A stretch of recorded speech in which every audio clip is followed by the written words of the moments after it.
प्यारे देशवासियों, नमस्कार। मैं सुरेंद्र भारती है। आज जनहित से, देश हित से जुड़े हुए मुद्दे पर हम बात करेंगे।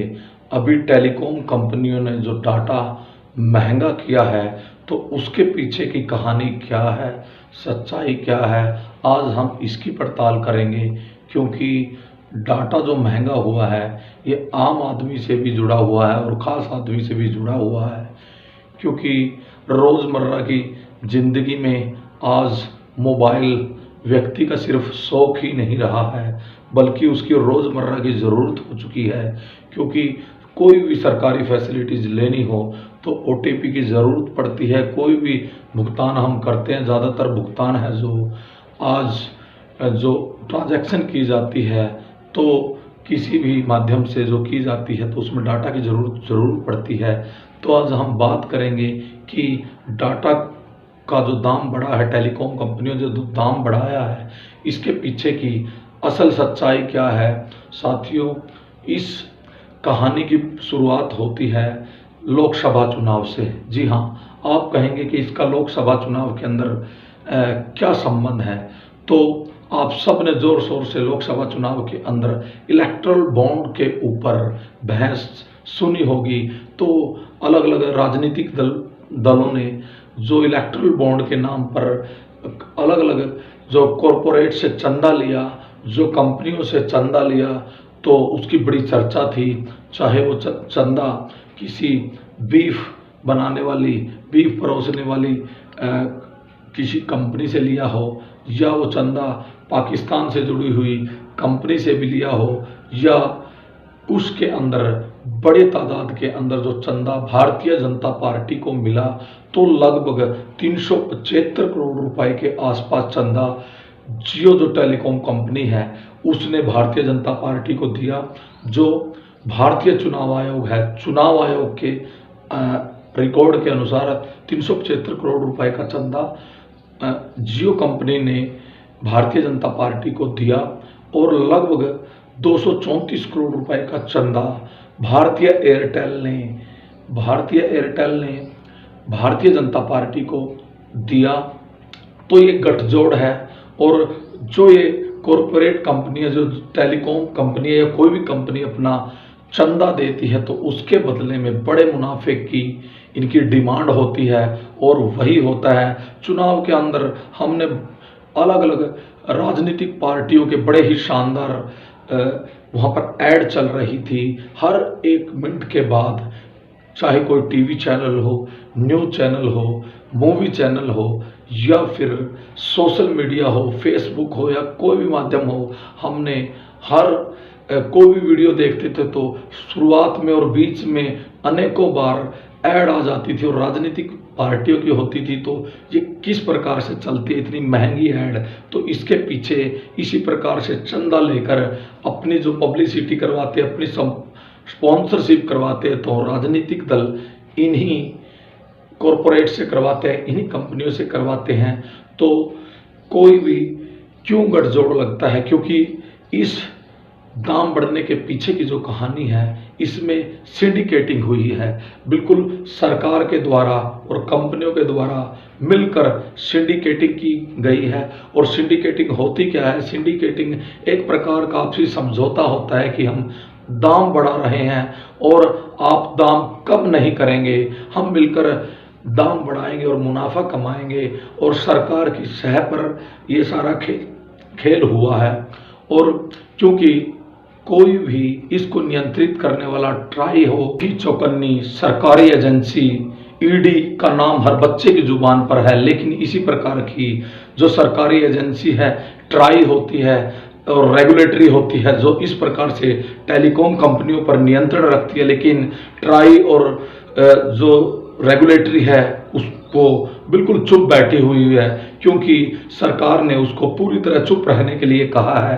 और इन टेलीकॉम कंपनियों के पास कोई भी कारण नहीं है कि उन्होंने इस प्रकार से जो डाटा है, डाटा महंगा क्यों किया है, कोई कारण उनके पीछे नहीं है।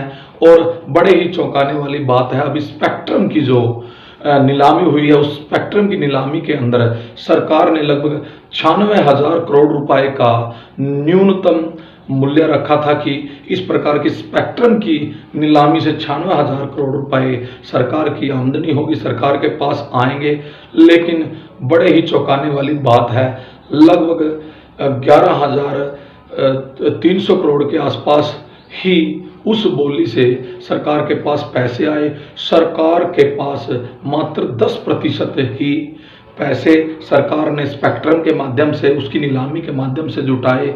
आप देखिए कितने आश्चर्य की बात है कि कोई बोली होती है, न्यूनतम किसी ठेके की बोली होती है, तो सरकार कम पर कभी भी ठेका नहीं देती है। तो क्यों मेहरबान है सरकार इन कंपनियों के ऊपर कि उनको 100 रुपए का माल सिर्फ 12 रुपए में दे रही है, और उसके बाद भी ये टेलीकॉम कंपनियां कमाने को आतुर है। हम सभी ये सोचते हैं कि इस प्रकार से थोड़ा सा दाम बढ़ाने से क्या हो जाएगा, एक ही झटके में जो ये टेलीकॉम कंपनियां हैं वो 5,000 करोड़ रुपए का मुनाफा एक ही झटके में कमा लेंगी। और 5,000 करोड़ रुपए का मोटा हम हिसाब लगाते हैं तो 100 करोड़ रुपए में एक ट्रक भरता है। और इसी प्रकार से यदि हम 1,000 करोड़ रुपए की बात करते हैं तो उसमें 100 ट्रक भर जाएंगे। और यदि हम 5,000 करोड़ रुपए की बात करते हैं तो देखिए आप 500 ट्रक भर जाएंगे। और इन ट्रकों की जो कतार होगी वो कितनी लंबी होगी।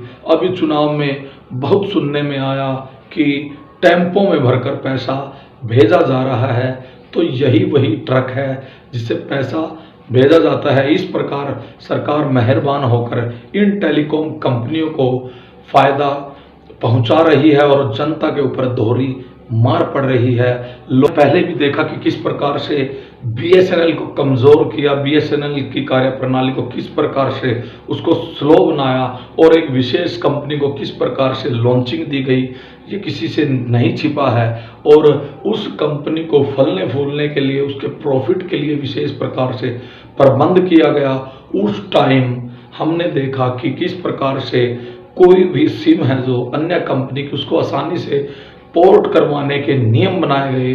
अब बिल्कुल ही साधारण क्वेश्चन किसी के भी मन में उठ सकता है, यदि किसी कंपनी ने, अपनी टेलीकॉम कंपनी ने अपने टैरिफ महंगे किए हैं तो दूसरी कंपनियों की जो है हम सेवाएं ले सकते हैं, तो ऐसा नहीं है। वर्तमान में सरकार ने जो एमएनपी हम करवाते हैं, पोर्ट करवाते हैं सिम, तो उसके लिए बहुत ही कड़े नियम बनाए हैं, जिसके अंदर 7 से 8 दिन का जो टाइम पीरियड मिलता है। और उसके बाद भी ऑफिस में जाकर, टेलीकॉम कंपनी के विशेष सर्विस प्रोवाइडर ऑफिस में जाकर हमें एप्लीकेशन देनी होगी, और उसके लिए भी 8-10 दिन का समय वो मांगते हैं। और उसके बाद भी हमारी समस्याएं इतनी जल्दी सुलझ जाएंगी, हम जो पोर्ट है सिम वो हो जाएगी, ऐसा होता हुआ नहीं दिखाई देता है। तो बहुत ही कड़े नियम पोर्ट करवाने के लिए बना दिए गए हैं, जिससे जो ग्राहक है वो वही रहे,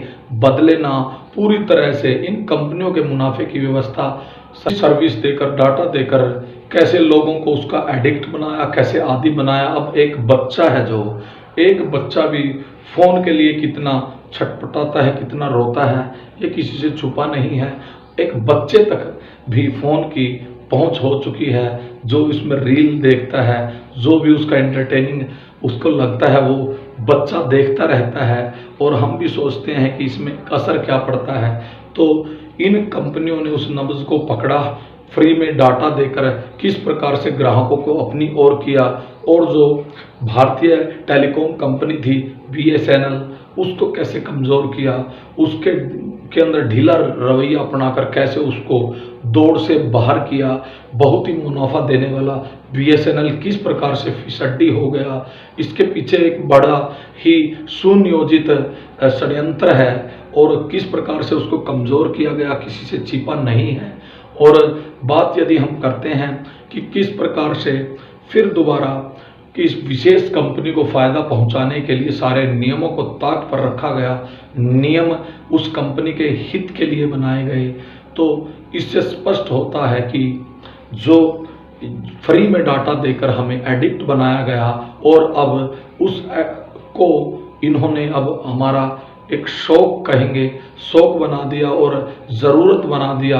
अब सरकार की मिली भगत से स्पेक्ट्रम की, जो इनको सस्ता स्पेक्ट्रम मिला है। स्पेक्ट्रम होता क्या है साथियों?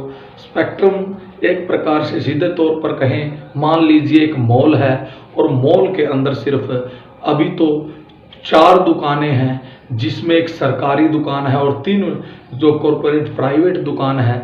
सरकारी दुकान के अंदर कोई विशेष फैसिलिटी आपको नहीं मिल रही है और 3 जो कॉरपोरेट प्राइवेट कंपनीज हैं, टेलीकॉम कंपनी है, वो आपस में सिंडिकेटिंग करती है, आपस में मेल करती हैं कि माल हमारे पास ही है। पहले ही सरकार ने उनको 100 रुपये का माल 12 रुपये में दिया है। बहुत ही सस्ता स्पेक्ट्रम उनको मिला है, कौड़ियों के भाव उनको मिल गया है। अब उन्होंने सिंडिकेटिंग की है सरकार की शह पर कि माल हमारे पास है और इसको ऊंचे दामों पर बेचकर मोटा मुनाफा कमाएंगे। ऐसा क्वेश्चन उठ सकता है साथियों कि क्या ये कंपनियां घाटे में चल रही थी जिससे इनको अपने दाम बढ़ाने पड़े?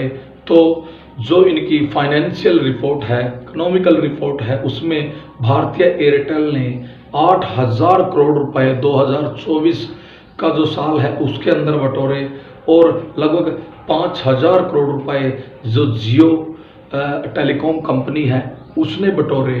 तो इस प्रकार से पहले में मुनाफे में नेट प्रॉफिट जो इनका था कमा रही कंपनियों ने दोबारा से इस प्रकार से सरकार के साथ मिलकर मोटा मुनाफा जो इन्होंने चुनाव में लगाया और उससे भी अधिक कमाने के लिए इस प्रकार से सरकार के साथ मिलकर सिंडिकेटिंग की है। टेलीकॉम कंपनियों ने जो 15 से 25% दाम बढ़ाए हैं तो ये बहुत अधिक दाम है, बल्कि चाहिए था इनको जो स्पेक्ट्रम था वो सस्ता मिला था कि दाम कम और करते, जिससे और सुविधाएं बढ़ाते, क्योंकि इनका मुनाफा ऑलरेडी है और सरकार ने इनको स्पेक्ट्रम भी बहुत सस्ते में दिया है।